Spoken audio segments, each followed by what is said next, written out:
Story behind the classics. Always fun doing those. One of the biggest classics, Garth Brooks, Friends in Low Places. You know that song well. You probably sing along to that one every time you hear it played. What's the story behind that? Where did they come up with that Friends in Low Places song? That was just a monster hit for Garth Brooks. He released it in the fall of 1990. It was the first single from his second album, No Fences. The song was huge. Spent 4 weeks at #1.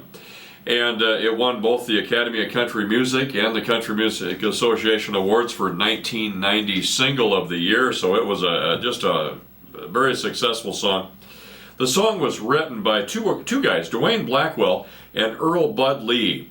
The two songwriters presented the song to Garth Brooks, and they had him record a demo before the release of his self-titled first album. Garth wished he would have been able to get it on his first album, but he had just completed his first album, and he was a little-known artist at the time.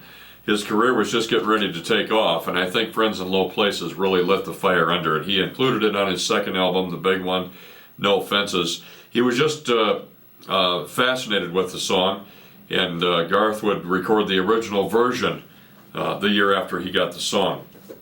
And the song was born. How did they come up with the idea for Friends in Low Places? Well, one of the songwriters that I mentioned, Earl Bud Lee, and some of his songwriting buddies were having lunch one day at a very popular eatery in Nashville, a place called the Tavern on the Row.